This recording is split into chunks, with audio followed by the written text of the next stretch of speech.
तो जय हिंद प्यारे बच्चों, आज हम लोग क्लास 10th का इकोनॉमिक्स का चैप्टर 1 अर्थव्यवस्था एवं इसके विकास का इतिहास का बिहेवियर ऑब्जेक्टिव क्वेश्चंस को देखेंगे। ठीक, तो चलिए वीडियो का स्टार्ट करते हैं बिना देर किए। अगर अपने चैनल पर पहली बार आए तो इस चैनल को जरूर सब्सक्राइब कर दीजिएगा, इस वीडियो को जरूर लाइक कर दीजिएगा। ठीक, तो देखिए पहला प्रश्न है, आर्थिक विकास का तीसरा क्षेत्र क्या है।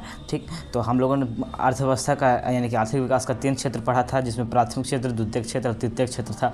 पहला क्षेत्र को कृषि क्षेत्र, दूसरा क्षेत्र को उद्योग क्षेत्र तथा तीसरा क्षेत्र को सेवा क्षेत्र कहा जाता है, इसलिए ऑप्शन डी हो जाएगा सेवा क्षेत्र। ठीक, अब अगला प्रश्न देखिए। अगला प्रश्न है, देखिए थोड़ा जूम कर लेते हैं। हाँ अब ठीक है। देखिए योजना आयोग का गठन कब किया गया था, तो आपको बताना है योजना आयोग का गठन कब किया गया था। तो हमने आपको बताया था कि 15 मार्च 1950 को योजना आयोग का गठन किया गया था। 15 मार्च 1950 कब किया गया था, तो 15 मार्च 1950, 15 मार्च 1950, इसलिए हमारा ऑप्शन ए राइट आंसर हो जाएगा 15 मार्च 1950। ठीक, आप लोग कमेंट करते जाएगा जिसका आपको आंसर पता होगा। ठीक, अगला प्रश्न है, भारत की आर्थिक व्यवस्था कैसी है, यानी कि भारत की आर्थिक व्यवस्था किस प्रकार की है। तो देखिए भारत में मिश्रित अर्थव्यवस्था, हमने आपको बताया था भारत में मिश्रित अर्थव्यवस्था है। समाजवादी अर्थव्यवस्था कहाँ है, तो ये रसिया में है, रूस में। ठीक, रसिया में है समाजवादी। एक पूंजीवादी कहाँ है, तो अमेरिका में है, यूएसए में। ठीक, याद रखिएगा। अगला प्रश्न देखिए। अगला प्रश्न क्वेश्चन नंबर 4, समाजवादी अर्थव्यवस्था में सर्वाधिक बल किस पर दिया जाता है। तो समाजवादी अर्थव्यवस्था में लोक कल्याण यानी कि सामाजिक कल्याण पर ज़्यादा बल दिया जाता है, इसलिए लोक कल्याण हो जाएगा, सामाजिक कल्याण ऑप्शन डी। ठीक, आगे देखिए। अगला प्रश्न है, भारत ये योजना आयोग का प्रथम अध्यक्ष कौन थे, यानी भारत में जो योजना आयोग बना इसका प्रथम अध्यक्ष कौन थे। तो हमने आपको क्या बताया था, योजना आयोग का अध्यक्ष जो प्रेजेंट में पीएम होते हैं, प्राइम मिनिस्टर, वही होते हैं। तो योजना आयोग के प्रथम अध्यक्ष कौन होंगे, प्रथम प्रधानमंत्री होंगे, तो नेहरू जी हो जाएंगे, ऑप्शन सी। ठीक, अगला प्रश्न है, अर्थव्यवस्था के किस क्षेत्र में हरित क्रांति संबंधित है, यानी कि हरित क्रांति यानी कि जो गेहूं के उत्पादन के लिए वृद्धि के लिए, कृषि कार्य के लिए गेहूं का उत्पादन में वृद्धि किया गया था उससे। तो कृषि क्षेत्र किसको कहते हैं, प्राथमिक क्षेत्र के, इसलिए ऑप्शन में हो जाएगा कृषि क्षेत्र यानी प्राथमिक क्षेत्र। ठीक, अगला क्वेश्चन नंबर 7 है, बिहार राज्य है, यानी बिहार किस प्रकार का राज्य है, किस प्रधान राज्य है। तो इसका देखिए उद्योग प्रधान नहीं है, बिहार में उद्योगों की कमी है। पशुपालन प्रधान में नहीं है, खनिज प्रधान, कृषि प्रधान, बिहार में कृषि कार्य किया जाता है, आधा से ज़्यादा जनसंख्या कृषि पर निर्भर है, इसलिए कृषि प्रधान हो जाएगा। ठीक, अगला देखिए क्वेश्चन नंबर 8 है, निम्न में से कौन प्राथमिक क्षेत्र से संबंधित है। हम लोग आपको क्या बताया, प्राथमिक क्षेत्र नहीं कृषि क्षेत्र, कृषि क्षेत्र को प्राथमिक क्षेत्र कहते हैं, इसलिए ऑप्शन सी हो जाएगा। अगला है, निम्न में से किस राज्य को पिछड़ा राज्य कहा जाता है। तो बिहार को पिछड़ा राज्य कहा जाता है। ठीक, इसे याद रखिएगा, ऑप्शन सी हो जाएगा बिहार। अगला प्रश्न है, निम्नांकित में कौन बीमारू राज्य है, बीमारू राज्य कौन है निम्नांकित में। ठीक, तो देखिए पहले मैं आपको बीमारू का मतलब बता देता हूँ। बीमारू मतलब होता है ना, ये बीमारू BIMARU, जिसमें BI से बिहार होता है, BI से बिहार, M से मध्य प्रदेश, A से असम और उत्तर प्रदेश, उड़ीसा ही सब आता है। ठीक, राजस्थान, ये सब बीमारू राज्य होता है। ठीक, इसका मतलब पूरा फॉर्म निकलता है बीमारू राज्य का। ठीक, तो देखिए पूछ रहा है कौन बीमारू राज्य है, तो हमारा बिहार बीमारू राज्य है, इसलिए ऑप्शन हो जाएगा डी बिहार, इसलिए ऑप्शन डी हो जाएगा। क्योंकि बीमारू में सबसे पहले BI आता है, तो BI से बिहार होता है, इसलिए BIMA से मध्य प्रदेश, R से राजस्थान, U से उत्तर प्रदेश होता है। ठीक, तो अगला प्रश्न है, निम्न में से कौन बीमारू राज्य है। यहाँ पर देखिए, यहाँ पर हो जाएगा बिहार, मध्य प्रदेश, उड़ीसा, इनमें से सभी, क्योंकि देखिए BI बीमारू के यहाँ मीनिंग लिखा हुआ है। देखिए यहाँ BI से हो जाएगा बिहार, BI से बिहार, MA से मध्य प्रदेश, मध्य प्रदेश होगा, U से उड़ीसा। ठीक, U से उड़ीसा, R से राजस्थान होता है जो कि हम नहीं है। ठीक, U से उड़ीसा, तो कुछ इनमें से सभी हो जाएगा। ठीक, बीमारू राज्य। अगला है, योजना आयोग को भंग करके कौन सा आयोग बना है।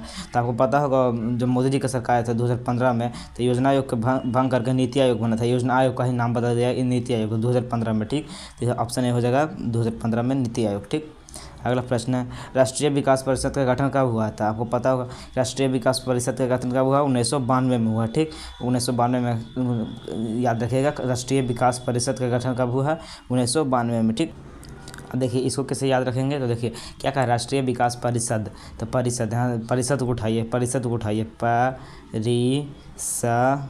परिषद हो गया। इसमें से आपको री और सा को बीच वाला के हटा देना है, री और सा को बीच वाला काट दीजिए, तो 5 से 5 हो जाएगा, 10 से 2 हो जाएगा, तो 5 2, जहाँ 5 देखिएगा मार दीजिएगा। ठीक, अगला प्रश्न देखिए। अगला है, जिस देश की राष्ट्रीय आय प्रति व्यक्ति आय अधिक होती है वह कहलाता है, तो वह विकसित देश कहलाता है। ठीक, इसलिए ऑप्शन बी हो जाएगा। अगला प्रश्न है, देश में विशेष आर्थिक क्षेत्र विकसित हैं, यानी देश में कुल कितने विशेष आर्थिक क्षेत्र हैं। तो देश में टोटल 10 विशेष आर्थिक क्षेत्र हैं। ठीक, याद रखिएगा विशेष आर्थिक क्षेत्र कितने हैं, तो 10 हैं। ठीक, अगला प्रश्न देखिए, भारत में नीति आयोग का स्थापना कब हुआ था? ठीक, तो देखिए 15 मार्च 1950 को हुआ था हमारा योजना आयोग का स्थापना। इसका ही नाम बदल कर किया गया था। नीति आयोग कब किया गया था?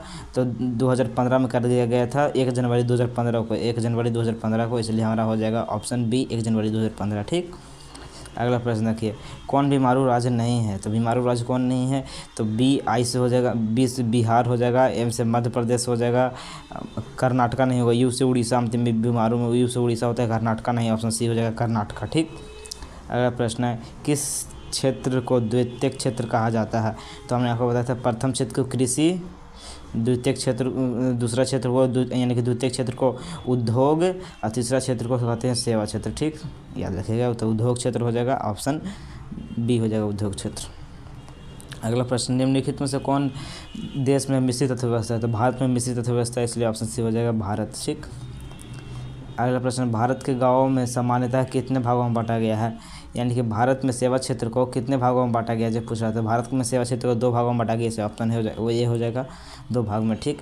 अगला प्रश्न है, प्राथमिक क्षेत्र में कौन सी आर्थिक क्रियाएं शामिल है? तो हमने आपको बताया प्राथमिक क्षेत्र को कृषि क्षेत्र कहते हैं, इसलिए ऑप्शन ए हो जाएगा कृषि क्षेत्र। ठीक।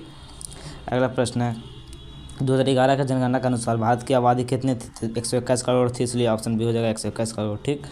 अगला, समाजवादी अर्थव्यवस्था का गुण है, यानी कि इसमें किस समाजवादी अर्थव्यवस्था में क्या होता है? तो सामाजिक कल्याण, समाज का सभी वर्गों का कल्याण होता है, सामाजिक कल्याण, क्योंकि नाम ही क्या है समाजवादी, तो सामाजिक कल्याण होगा। अगला प्रश्न है, बेटलाइट आयोग संबंधित है, तो बेटलाइट आयोग किससे संबंधित है, यही पूछा गया है। ठीक। इसका हमारा हो जाएगा सतत विकास से, इसलिए option C is right answer, सतत विकास से। ठीक, ऑप्शन सी हो जाएगा सतत विकास से। ठीक। अगला प्रश्न देखिए, अगला है, प्राथमिक राष्ट्रीय मानव विकास रिपोर्ट प्रधानमंत्री किसके जारी हुआ था? यानी कि प्रथम मानव विकास रिपोर्ट किस प्रधानमंत्री के शासनकाल में जारी हुआ था? तो याद रखिएगा अटल बिहारी वाजपेयी जी के शासनकाल में हुआ था, इसलिए ऑप्शन सी हो जाएंगे अटल बिहारी वाजपेयी। ठीक। नीति आयोग का गठन कब हुआ था? तो हमने आपको बताया था योजना आयोग का नाम नीति आयोग कर दिए गए थे 2015 में, इसलिए हो जाएगा ऑप्शन ए राइट आंसर 2015। ठीक। अगला है, बिहार के विकास के बिना भारत का विकास संभव नहीं है, यह कथन किसका है? तो यह एपीजे अब्दुल कलाम का कथन है। हमारे राष्ट्रपति थे, पूर्व राष्ट्रपति एपीजे अब्दुल कलाम, जिनका कथन है कि बिहार के विकास के बिना भारत का विकास संभव नहीं। सोच रहे हैं हमारे बिहार, जब तक हमारे बिहार का विकास नहीं होगा पूरा भारत का विकास नहीं होगा, समझ गए ना, इसलिए ऑप्शन बी राइट आंसर हो जाएंगे। ठीक। अगला प्रश्न है, भारत में योजना आयोग का गठन कब हुआ था? तो 15 मार्च 1950। एकदम तो रट्टा हो गया एकदम ना, 15 मार्च 1950, 15 मार्च 1950, 15 मार्च 1950 योजना आयोग। ठीक। अगला प्रश्न है, कृषि का विकास करना किस पंचवर्षीय योजना का मुख्य उद्देश्य था? इसलिए इसका हमारा आंसर हो जाएगा तीसरी पंचवर्षीय योजना। ठीक, कृषि का विकास तीसरी पंचवर्षीय योजना में किया गया था। ठीक, इसको याद कैसे रखेंगे?